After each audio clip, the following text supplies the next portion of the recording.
بيبدأ فيلم النهارده بناس قاعدين على كراسي وشكلهم مرعوبين. مكان عامل زي محاكم التفتيش بتاعت زمان. خلص عليهم وكلهم مرسوم على ظهرهم نفس الرسومات. قطع الرسمة واخدها ورايح عند القائد بتاعهم، وكان اعور بعين واحدة بس.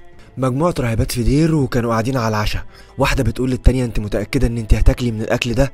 احنا عارفين ان انت محافظة على مظهرك. قالت لها: الجمال من اولويات المسيحية. نفس الراهبة وكان اسمها الاخت يوليا، وكانت قاعدة بتخيط جرح لواحدة تانية.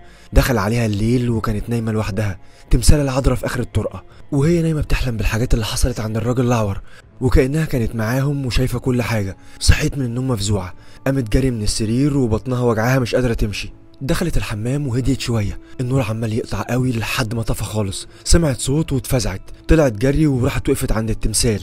العذراء بتعيط وهي ايديها الاتنين فيهم دم، صرخت جامد ووقعت على الارض. سان بطرسبرج روسيا. صوت بيقول: سامحني مش هقدر. بيقول له: الاخت يوليا طلبتك بالاسم. قال له: انا عشانك قعدت كتير وطردت ارواح شريرة كتير. بيقول له: دي مش عملية طرد، ده اثبات لحدث الهي. هي عارفة انك انقذت البنت في مورمانسك وعشان كده طلبتك. قال له: البنت دي كانت مريضة نفسيا مش اكتر. انا هبطل خلاص، اكون مسيحي صالح احسن ما اكون كاهن سيء. انا حبيته، اللي بحبها تستحق ان انا افضل معاها. بيقول له الراهبة الاخت يوليا: حامل في توأم، بتقول انه حمل طاهر. بتقول كمان ان الولدين بيتكلموا معاها وهم في بطنها، وانها عارفة ان فيهم واحد صالح والتاني شرير. خد الملف اقراه، واللي هيشرف على الموضوع الكاردينال روسو، عالم وخبير في اللغات القديمة زيك. القضية دي مهمة جدا. طلع برا الكنيسة وحبيبته كانت مستنياه واخدها ومشي معاها. راحوا على البيت وقرت الملف، وبتقول له: الست دي محتاجة انك تساعدها، لازم تروح، انت لسه كاهن وما سبتش الشغل. بيقول لها: ما كنتش عايز حاجة تبعدني عنك. مسافر على هناك بالقطر وبيدرس الملف. وصل على الدير ودخل، قابل الاب روسو اللي هيشتغل معاه. اخده عند تمثال العذراء وشافها وهي بتعيط. بيقول: يمكن في رطوبة او حاجة زي كده. بيقولوا الاخت يوليا رافضة انها تتكلم مع اي حد غيرك. الاب سول وصل وبيقول: عايزاك عشان سمعت عنك. الاخت اللي كانت بتكلمها في الاول بتقول قبل ما تيجي هنا كانت اخلاقها مش كويسة. دخل وقعد معاها وكانت بطنها كبرت. بيقول لها: ليه كنت عايزة تبقي راهبة؟ قالت له: في الاول كان عندي غرض، مع الوقت عرفت ان انا جاية هنا عشان اموت. الرب مش عايزني اموت، عشان كده اداني الاطفال دول. انا طلبتك عشان الاطفال هم اللي كلموني عنك، قالوا لي ان انت الوحيد اللي ممكن يمنع الحاجات السيئة. مش الكنيسة اللي جابتك هنا، لا، الرب اللي جابك. قبل ما يخلص كلامه معاها دخلوا واخدوها وقالوا: كفاية كده النهاردة. الاب روسو طلب الاب فوكس وبيقول له: اللغة دي انا اول مرة اشوفها، اعتقد انها الغاز سرية كانوا بيستخدموها الكهنة. قال له: النص التاني بيقول عذراء هتولد توأم، واحد صالح والتاني شرير. قبل ما المسيح بينشر المحبة، المسيح الدجال هيحاول يقتل اخوه. بس الكلمة دي ممكن ما يكونش معناها عذراء، لان الشيطان ممكن يخترقها، واكيد عملت علاقة. بطنها كبرت قوي. فوكس بيقول: تفتكر النبوءة دي حقيقية؟ قال له: يوليا حامل في توأم. قال له: بس النبوءة قبل المسيح ب1000 سنة، انا شايف ان يوليا مكانها المستشفى. روسو قال له: كانت بتشوف رؤية وهي صغيرة. قال لها: ما فهموش عشان كده دخلوها مستشفى. وهي قاعدة دخل عليها الاب سول، صوتت، مسكوها وادوها حقنة. روسو قال له: في التاني كتير، شكرا، تقدر تمشي دلوقتي. وهو ماشي حس بحد معدي من وراه، نزل ومشي وفي اثار خطوات على الارض. باب بيفتح وبيقفل لوحده. الباب طلعه على بره واثار الرجلين على التلج. بص شاف واحده ماشيه بعيد، بينادي عليها: اخت يوليا. بصت عليه، جري عليها وهي مكمله في التلج. نزل وراها وشاف الطفلين قدامه. كان نايم وبيحلم وصحي مخضوض. بص جنبه شاف واحده واتخض تاني. طلع بره الاوضه وسمع صوت بيقول: هنسيبها متخدره وننفذ عمليه الاجهاض. روسو بيقول: ما نقدرش نموت طفل مسيحي. بيقول: لازم، لانه لو ولد هتبقى دي نهاية العالم. دي مهمتنا، احنا خلفاء الرب على الارض. وده كان الشخص الاعور. فوكس كان بيسمع واستخبى. سولو وقف وحس بيه. دخل على روسو وقال له: هم باعتينك هنا عشان تموت الطفلين؟ قال له: هيجي الوقت لولادة المسيح والمسيح الدجال، بس مش دلوقتي، احنا متكلفين بحماية العالم. المسيح الدجال هيجي لما الانسان يكون ابعد ما يكون عن الله.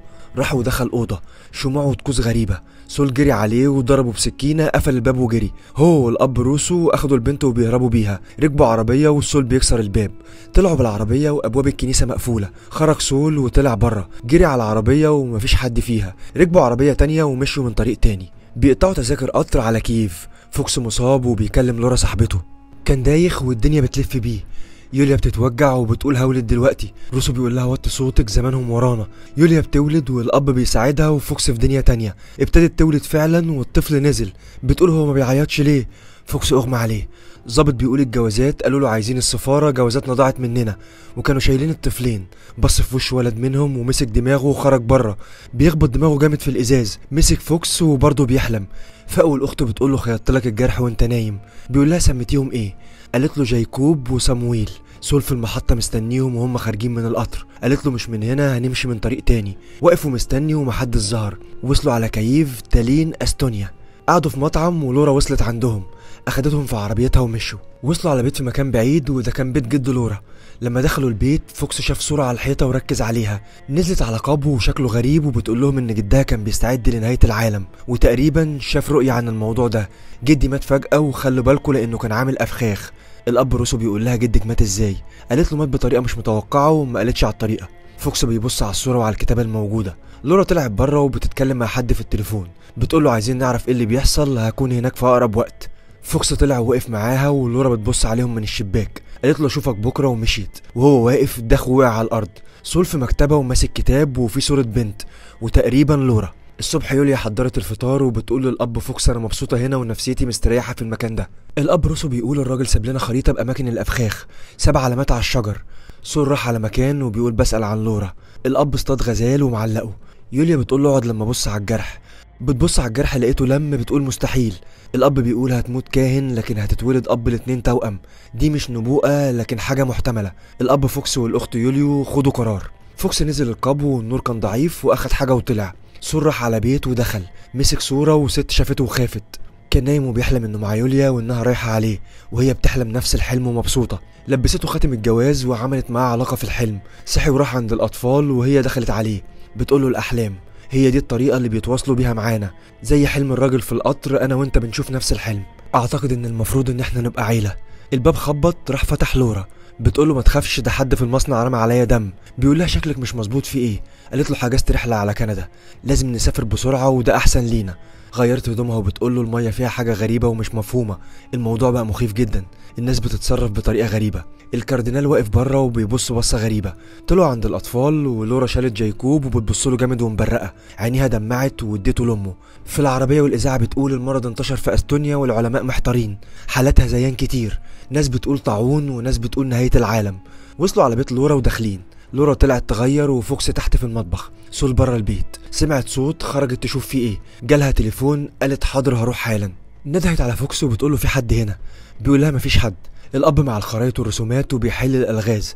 هاتف في ودانه اقتل الطفل وانقذ الجميع، هخليك ملك وهوفر لك اللحمه اللي بتحبها. اقتل الطفل وانقذ ناس كتير. طلع بره الاوضه بسرعه. بيبص شاف واحد واقف بره البيت، واقف هو ولورا عند لوحه وبتقول له جدتي، المفروض كانت تبقى صورتي. يوليا بتردع ولد وروسو اخد البندقيه وطلع بره. الهاتف برضه في ودانه اقتل الطفل وانقذ ناس كتير. واحد واقف مديله ظهره وهو رايح عليه، لف وقال له اللي بتعمله بين هويتك.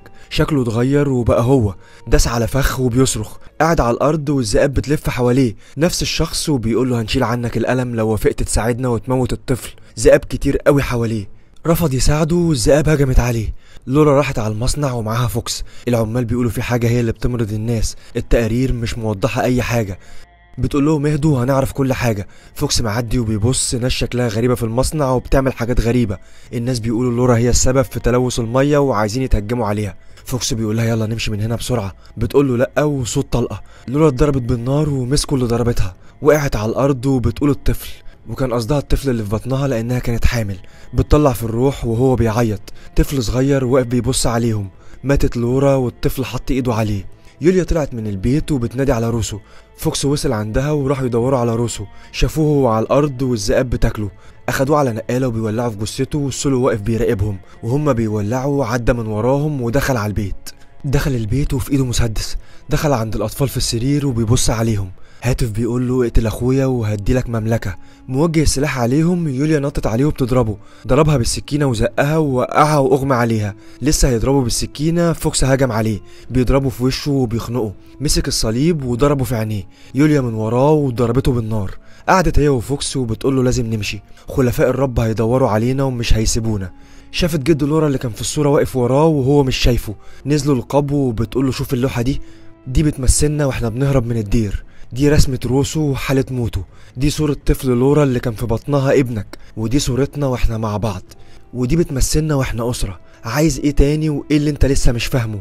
بيضحك وبيقول لها ضيعت حياتي كلها، انا النبوءة الحقيقية. نزل بسرعة وجاب الرسومات.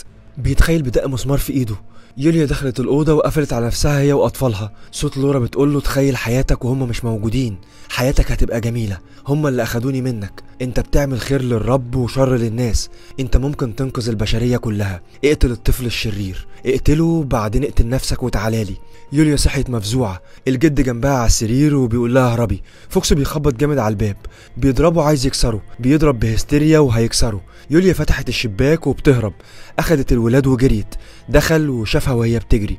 عربية شرطة وصلت عند العربية، وصلت عندهم وبتقول النجدة في واحد عايز يموت أولادي. صوت في ودان الشرطي وزن جامد، وصل عندهم وضرب شرطي موته، بيموت التاني وهي أخدت المسدس من على الأرض، خلص على التاني ومشي. أخدت عيالها وكملت جري. وصلت عند بحر كبير، مكان عالي والمية تحت. وصل وبيقول لها كل ده لمصلحتك، احنا خلفاء الرب في الارض، هقتل الطفل الشرير انا عارفه. بتقول له احنا لازم نحمي المسيح من ابنه. قال لها هتضحي بواحد منهم عشان البشريه، في ناس كتير قبلك ضحوا. بتقول له هو بيستخدمك، افتكر الاحلام مش هتقدر تنقذ البشريه لوحدك. قال لها اديني الطفل اللعين. بتقول له ربنا خلق الدنيا خير وشر ولازم نتقبل الاتنين. قرب منها وزقها على الارض واخد طفل منهم، واقف بيه وخلاص هيرميه. افتكر كل كلامها واللي حصل وازاي مفروض يبقوا اسره. ندهت عليه لف، ضربته بالنار، جريت واخدت منه الطفل. فوكس على الارض ومات. حطت ايديها عليه وبتبص للطفل وبتقول كلام غريب. فوكس فتح عينيه، اتعدل واخدها بالحضن وبيعيطوا. قاموا ومشوا مع بعض. الرب اختاره يكون انسان عنده رغبات واغراءات زي البشر، لازم يكون عنده استعداد عشان يقاتل اخو الشرير. سجل الفيديو ده احمد فؤاد، وكتبه محمد عباس، ومنتجه الفنان فارس احمد فؤاد.